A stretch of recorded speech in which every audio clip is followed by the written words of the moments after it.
So everybody's realizing that the war in Ukraine is lost, that the Russians are going to win, and that it's an inevitability at this point. Let me just shift over just to get some better light. Yeah, and we see it from different perspectives, and it's really interesting.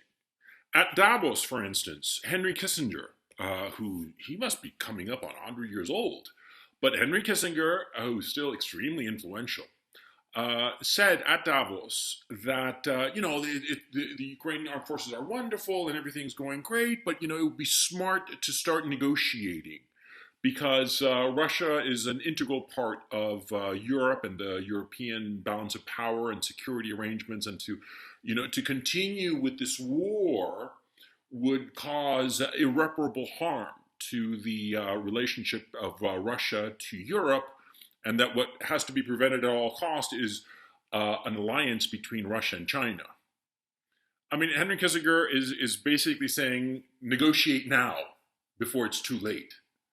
And reading between the lines of what he said, you realize that he's perfectly aware that Ukraine is losing militarily, because that's why everybody is starting to position themselves, because everybody realizes that Ukraine is losing militarily.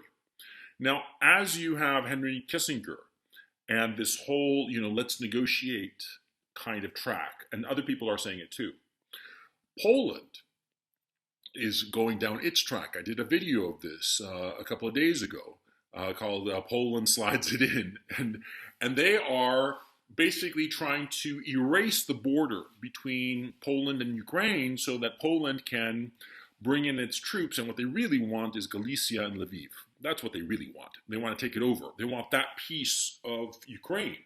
And the Zelensky regime seems increasingly like it's going to give them that piece. I'm sure that it'll be in exchange for Poland giving guarantees to Zelensky personally and the little coterie of goons around Zelensky.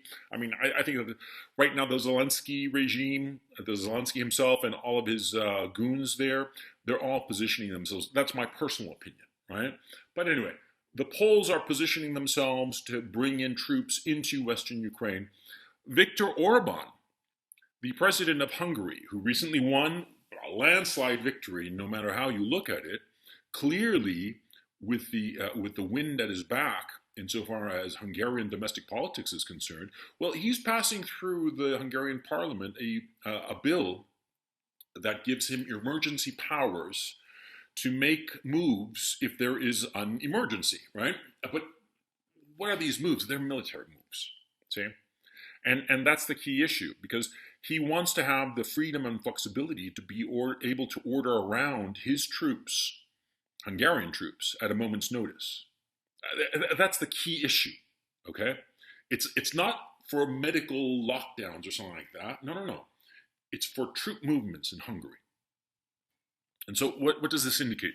Well, Viktor Orban, Ukraine, current Ukraine, has pieces of ethnic Hungarians, Transcarpathia. The Transcarpathia region in southwestern Ukraine. You look at a map, it's way down here, by the Carpathian Mountains, right beyond the Carpathian Mountains, Transcarpathia. That's Hungarian area, or ethnic Hungarians live there, and they speak Hungarian. And because of accidents of the Warsaw Pact and the times of the Soviet Union, that piece was given to Ukraine. But the Hungarians want it just as much as the Poles want Galicia. And so clearly Orban wants his troops there. And clearly Orban is fighting the oil sanctions because, number one, it really would hurt the Hungarians to be cut off from oil, especially because, as has been pointed out by Alex Christoforou, that there are all kinds of mechanisms by which Alex Christoforou and Alexander Mercouris pointed this out. There are mechanisms by which Russian oil shipped by sea can quickly evade the sanctions, whereas pipeline oil cannot evade those sanctions. And so because of it, because Hungary gets its oil via pipeline, Hungary in particular does not want the oil sanctions because the Germans and other nations can evade the sanctions ban, as they are doing, but the Hungarians would not be able to. And that's why they're throwing a spanner in the works. But anyway, that's a different thing. The Hungarians want their oil, but also, on the other hand, the Hungarians, Orban, they are very pragmatic, and they understand that Russia is going to be around, pretty much forever. It's always going to be a big nation. It's always going to be influential, if not a determinant factor in European politics, geopolitics. So Viktor Orban, smart man that he is, he knows that what he has to do is make nice with the Russians, stay on side with them, stay as friendly as possible with them. And I think that what he's thinking of is being able to have the flexibility to grab a piece of Ukraine once Ukraine starts to disintegrate. And I think that's the issue. It's not merely that Ukraine is losing this war. I think that there is an increasing number of people who are realizing in the West that Ukraine is going to disintegrate altogether. It is going to cease to be a nation state. And quite frankly, I was thinking that there's going to be a rump Ukraine state, but this rump Ukraine state it's going to be, just a puppet of somebody, of whatever power manages to snag Kiev. I personally think that the Russians realize that they cannot afford to have a rump Ukraine state controlled by NATO or the European Union. And so once they have annihilated the Ukrainian armed forces in the Donbass, as they are doing, and this is a tragedy. This is a tragedy, but that's the truth of the matter. Once they have annihilated that army, they are going to, the whole thing is going to start to collapse. And I think that the Russians have every intention of using their enormous reserves of manpower to quickly secure this disintegrating country. I think that that's the goal. And it's not something that they anticipated. But the fact that that Kissinger, for instance, was talking about, negotiated settlement. And the New York Times also, in an editorial stated just a few days ago, I think it was 3 days ago, stated that, everything is wonderful in Ukraine, and Ukraine should,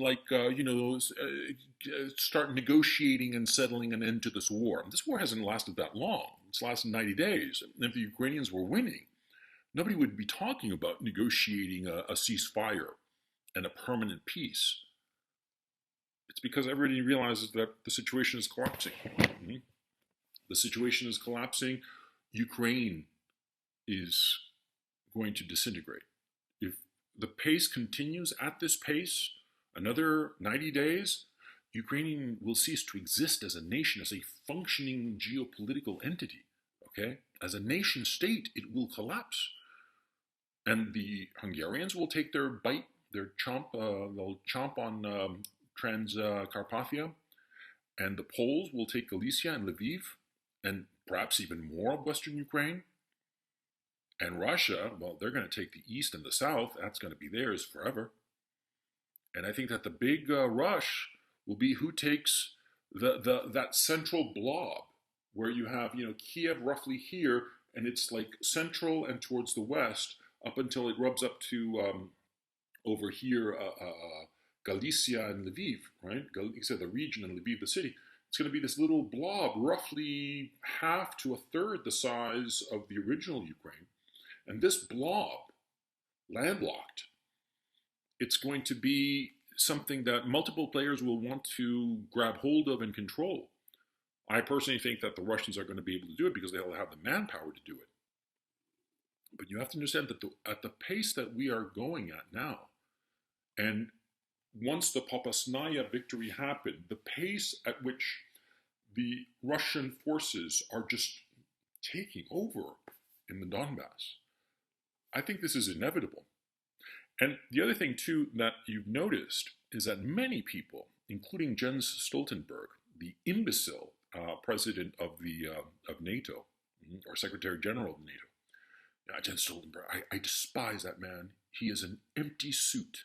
He's one of those typical North Europeans who's so arrogant and yet so stupid. He's the epitome of Dunning-Kruger. He's one of those imbeciles who thinks that he knows everything, and he knows nothing.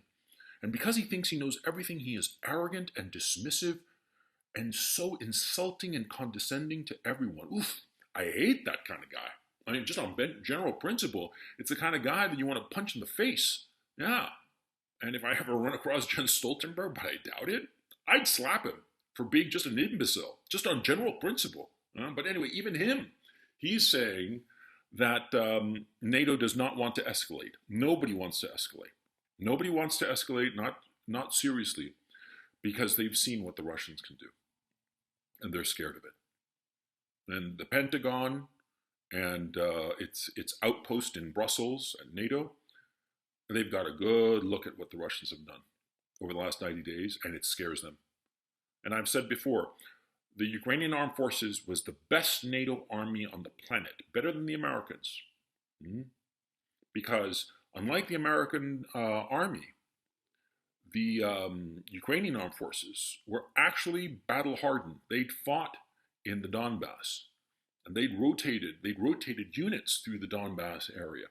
They'd actually done some fighting, and they were the best trained, best equipped, and the largest of all the NATO armies in Europe. And they're getting annihilated by the Russians. I mean, it's just, you have to understand the annihilation that we're seeing. People don't seem to understand it. In 90 days, the Russians have captured 150,000 square kilometers. That's how much territory they have captured. They have captured it and they hold it tight like a baby holding a rattler. And you have to understand how remarkable that is. And this in the face of incredibly intense and heroic efforts on the part of the Ukrainian armed forces. Nobody's questioning their heroism, their determination. No, they are best soldiers they are, and motivated. And they got annihilated. The Pentagon, NATO, they don't want any piece of that. And Jens Stoltenberg, yeah, he blusters and bluffs and bullshits, but he knows. They all know. And they all want a negotiation. Even Lloyd Austin is talking about negotiating. And so what does that tell you?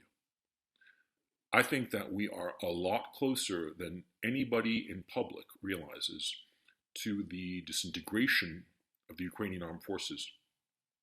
I mean, it could be within a matter of a week or two that the whole Ukrainian army just suddenly collapses. I've said this before. When an army collapses, it's not a gradual thing. It's all at once. It's just poof, and it just collapses. You look through history. Every single time when an army realizes that it cannot win a war, it just collapses. It just gives up. Discipline breaks completely. It's the typical tipping point. The Malcolm Gladwell issue, you know, that one little grain of sand and then the whole thing just goes poof. That's what I think we are about to see in Ukraine. That's why everybody is getting ahead of what's about to happen. Because it is about to happen. And I think it's going to be very interesting because this period of chaos inadvertently might be the most dangerous of them all if anybody makes a mistake. And so let's hope that the people who are running things, let's hope that these various factions that I've mentioned, let's hope that they don't do anything stupid.